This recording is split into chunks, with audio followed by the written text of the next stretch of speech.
As far as the consultation fees, there's a lot of disagreements amongst my colleagues about this. We set our consultation fee pretty low, but it's always under $200. Sure, I've been practicing, almost 20 years. I could charge $750 an hour for my time, but nobody's going to spend $750 for if they don't even know if you're going to be their lawyer yet. So I don't view consultations necessarily as a revenue generator. It's more of a gatekeeping function to lock people in and also to make sure that they're serious.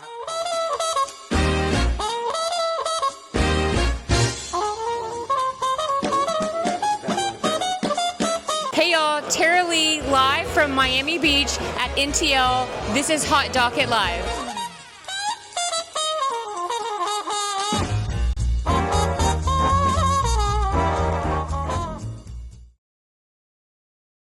Welcome to the Hot Docket. I'm here today with Tara Lee and Miriam Fisher of Las Abogadas.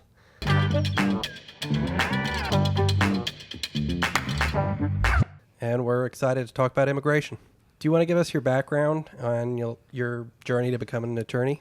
Sure. Well, I've been working in immigration for a total of 20 years in some form or fashion. I actually started down in Miami when I went to University of Miami Law School.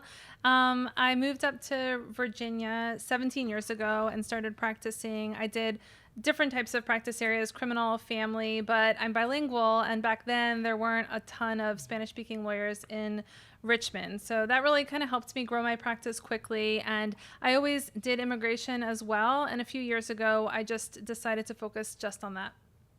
All right. I went to Miami too. Oh, so nice.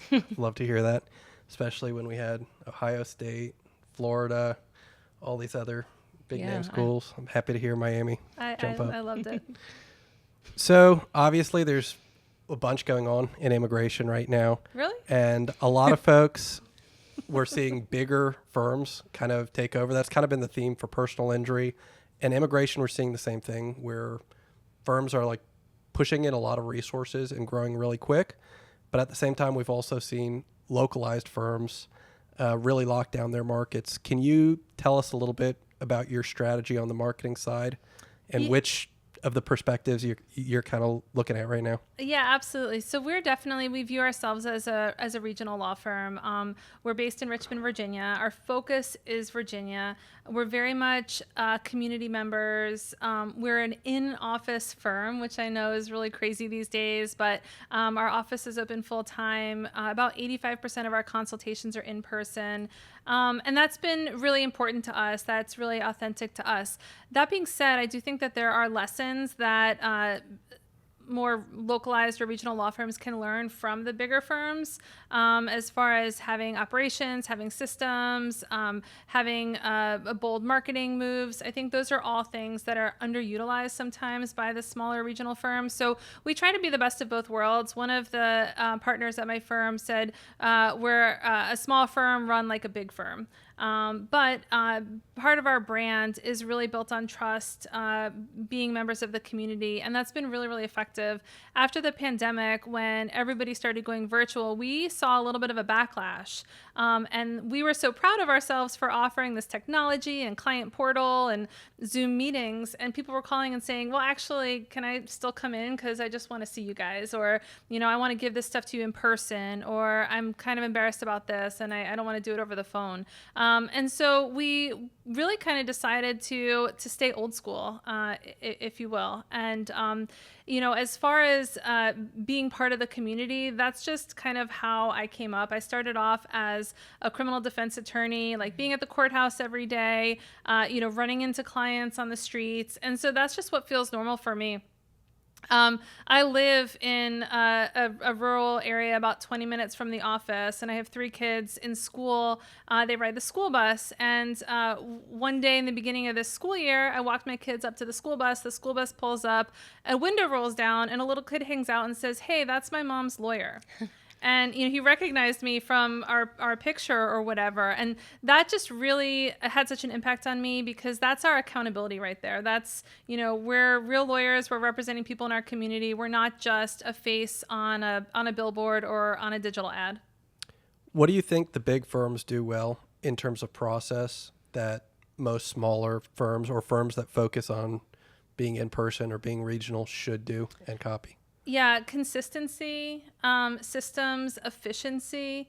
I coming from the criminal defense bar, there are so many wonderful solo practitioners that are great lawyers, but they're answering calls on their cell phone. They're returning their messages at night. They're kind of, wearing a million different hats. And that's really what we see with super small law firms. The big firms, they have training, they have onboarding, they have large staffs that can accommodate emergency calls, get back to people quickly and efficiently. And they also track metrics, which for me as the owner is something that's really important and has been important to our growth. So I've spent a lot of time over the last few years sort of learning those lessons from the bigger guys and then applying it to our firm. And that's been really successful. You brought up an interesting one where it's like missed calls. So overflow calls where a caller calls in, is on hold for, let's call it 45 seconds. The big firms will push that to a vendor and they will handle the overflow or the after hours. Have you noticed that a lot of the vendors are more geared towards personal injury and it's harder to find good partners within the immigration space? And how have you kind of navigated and solved those problems? Yeah, absolutely. And I've always felt like there's a lot to learn from the personal injury space because they were leaders in marketing. They were leaders in this systematization. Is that a word? But like you said, a lot of the resources, a lot of the vendors are really geared towards that kind of lit type of breakup. We have had to invest heavily into our client service. There's not a lot of products that were pre-existing for us to use. And so one thing that we've done is utilize staff in other countries. And so not necessarily virtual assistants, but I have a company in Central America where I hire people directly and we train them. And it's been easy to scale large customer service teams that way because of the exchange rate. But so we're still providing like real live person on the phone. Of course, for our firm, bilingualism is very important. But having the calls answered, within 3 rings is our goal. Having coverage because missing a call is missing a case. And I think that's really something that sort of the big players, the PI players, figured out early on how important intake is. A lot of small firms undervalue intake. Yep. I can even tell you from firsthand experience, some big firms don't put enough emphasis on it, where not only did you waste the marketing budget to generate that call, and it also harms your brand when you don't pick up the phone, but then there's the opportunity cost of the lost case and all of that. Yeah, look, I mean, I actually was trying to set up a consultation with a lawyer for a matter at my law firm. And so I'm like very motivated. I know exactly what I want. I'm going to be an easy client. I'm willing to pay. And, I called the firm and nobody got back to me. Then finally the lawyer got back to me and said, oh, my first available consultation is like, Wednesday the 2nd. I'm like, no. I want to talk to somebody today. And that's what we do. We offer on the spot case evaluations. And so all of our intake team are trained, and we have appropriate coverage so that things are not going to voicemail. We have different shifts and so forth. But the intake team is trained to do a case evaluation, not necessarily a consultation. They're not lawyers. They can't provide legal advice, but they form the relationship, they get information, they kind of start that connection, start that conversation. And then because they're doing a little bit of that screening, we have capacity at the firm to handle a lot of consultations. And we can often do same day or next day consultations with a lawyer, but you have to leverage staff. You have to, have a system in place to accommodate that, because when people have a legal problem, they want to talk to somebody right now. Exactly. Yep. There's definitely a level of urgency to it, especially for immigration, personal injury, criminal defense. Speed is probably one of the most important things. For something like estate planning, you're talking with planners by nature. They're willing to wait a little longer, willing to do the homework, but I totally agree. On that note, I think it is tough when you want to get a lot of new clients, and one thing that's going to be in the way of that is a paid consultation, right? But at the same time, if they can't afford a consultation, it's probably not going to become a client anyway, right? Where do you find that happy medium of, I'm sure you have like the first call for free, but the consultation itself may not be. Where do you guys or gals stand on that? Yeah, that's a great point, because that's a difference with personal injury, because if you're doing something on a contingency fee, the client's ability to pay is not a factor. If you're doing flat fee like we do, it is a factor. And so I try to remove as much friction as possible. I want it to be easy for people to hire us. I don't want to assume that people can't afford us, because we provide an important service, and people will find money that they need for something important if they're convinced on the value and the necessity. But I do want to make it really easy, and so that's why we started doing the free case evaluation over the phone. It just shows them, like, we're willing to give you some time. We care about your case. We want to hear what's going on. We want to see if we can help you. It also helps us, maximize the good leads, because if somebody is calling and they schedule a consultation and then they come in and it turns out that they have a question about bankruptcy, then that's a waste of everybody's time. So the case evaluation and the screening has been really important. As far as the consultation fees, there's a lot of disagreements amongst my colleagues about this. We set our consultation fee pretty low.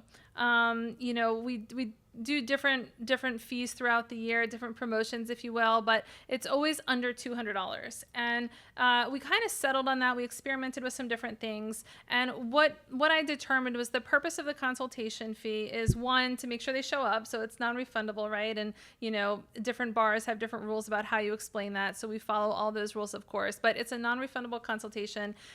Then they've already made an investment into the firm. They almost feel, in a sense, like they've hired us. It communicates to them that our time is valuable. It prevents shopping around.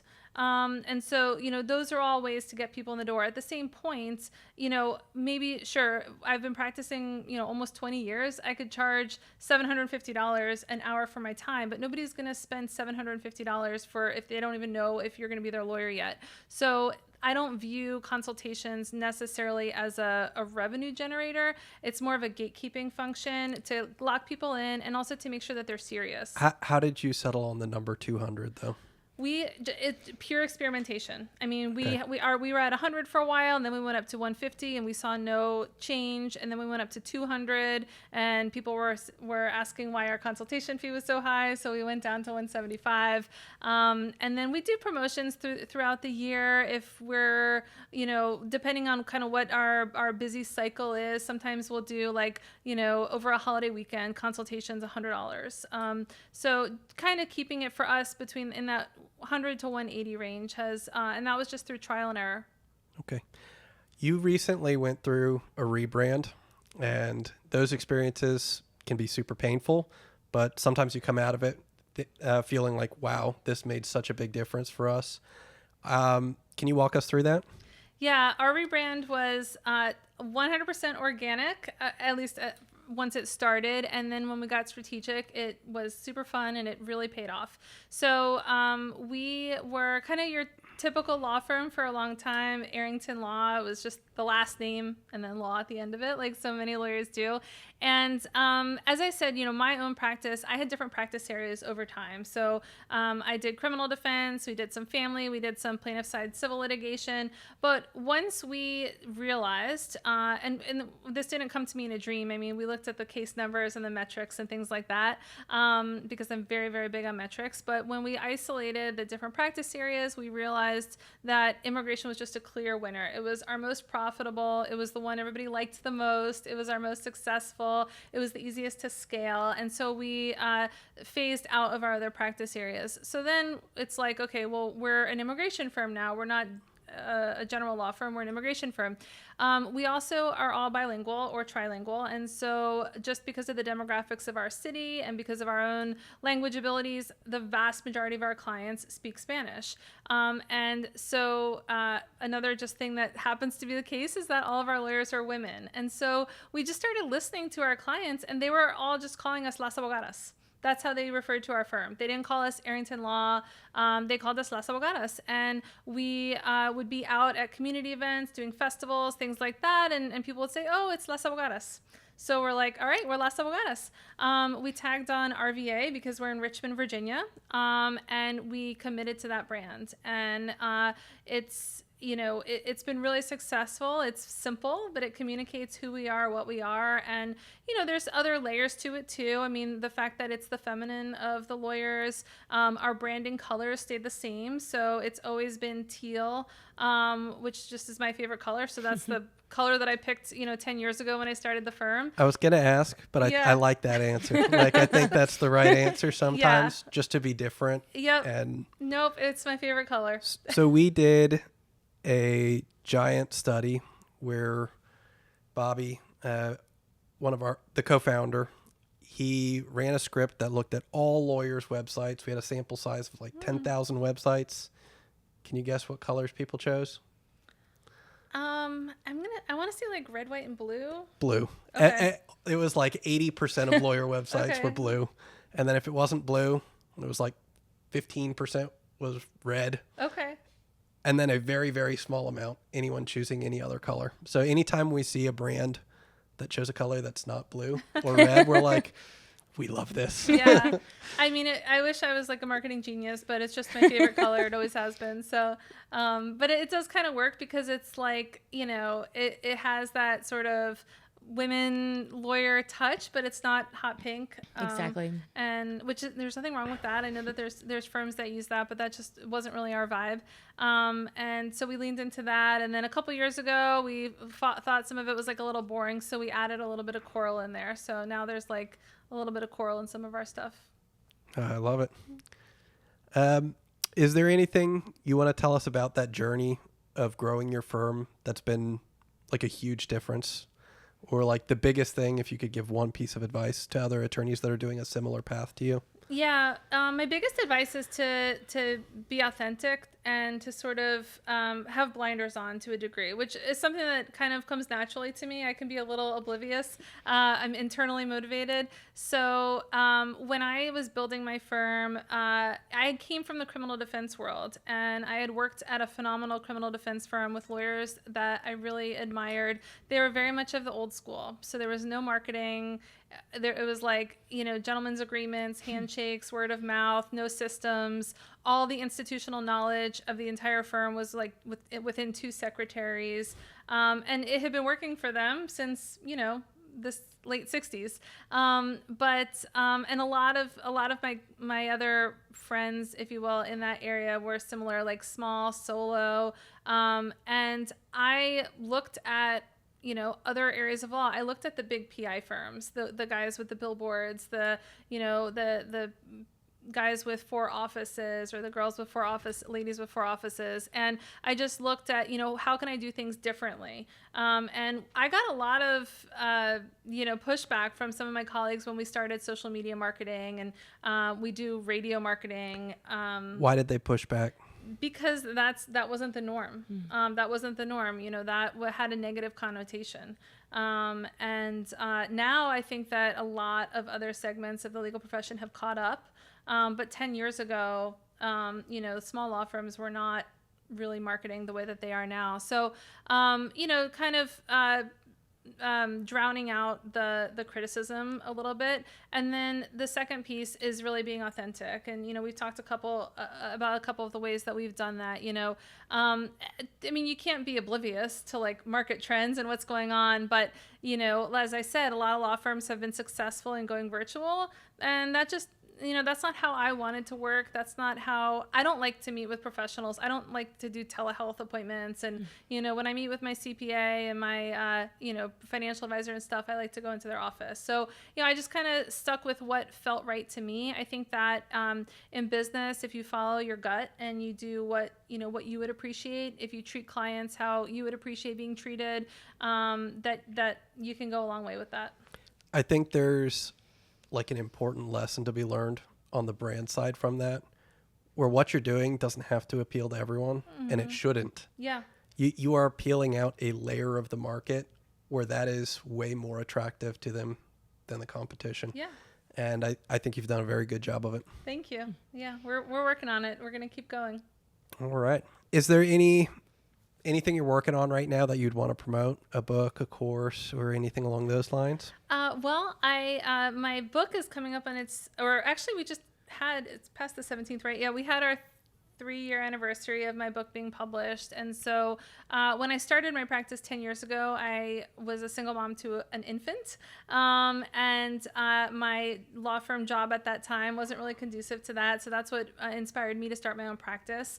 At the time, I really didn't have a blueprint for how to just start a practice out of nothing. So I did things the hard way. I made a lot of mistakes. I learned a lot of lessons. And then kind of once the dust settled, and after a few years when I had gotten things up and running and was profitable, I started hearing from other law firms and other lawyers that were interested in starting practices with just looking for advice. So I put it all together into a manuscript. I submitted it. It was published in January of 2023. It's called Mom's a Lawyer, How to Start a Firm and Take Control of Your Life. And it's very much a beginner's guide. So it's not for somebody who's looking to scale from 10 million to 20 million, but it's for somebody who maybe they're working at another law firm, they're thinking of starting their own practice, and they just literally don't know where to start. It's like, you could start a law firm in 90 days type of thing. And that's the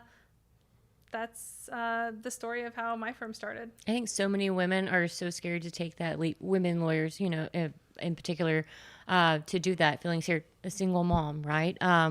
So I think that resource, I know a lot of women lawyers that could definitely find that helpful. So yeah, it's been great. It was great to hear from people. Once it came out, I thought, well, maybe my mom will order a bunch of copies or something like that. But I started hearing from lawyers all across the country, Canada, saying that they were looking for just that, like a beginner's guide. And so that's very much what it is. When you did the analysis and decided to go all in on immigration, what areas were like the biggest losers for the firm? Criminal defense. Why? Which it pains me to say, because for a long time, it was a huge part of my identity. I should say I loved practicing criminal defense. That's what I wanted to do when I was a little kid, and it was a dream come true. And the number one reason is because of the attorney time it takes. There's very little in a criminal defense case that you can delegate, and it makes it very, very difficult to scale. The only way that you can make more money is by, working more hours or charging more. And so you reach a ceiling at that point. And even as you scale and you hire associates, then, you're still talking attorney time that you're paying for versus paralegal time or legal assistant time. So I shouldn't say it's impossible. I mean, certainly there are people who run very successful criminal defense firms, but it's not an accident that criminal defense firms tend to be small, maybe a partnership of a few lawyers or a solo practitioner, and it's because of the demands on the attorney. There's less that can be delegated, and that just makes it less efficient and less profitable. And you see a lot of the firms that are larger, they're using criminal defense as a loss leader for personal injury or another area where they make more money from it. All right. Is there anywhere where you could tell our viewers where to follow you, or if they wanted to reach out to you, how they could get in contact? Sure, absolutely. So my name is Miriam Fisher. I'm on all the social media channels. Our law firm is Las Abogadas RVA.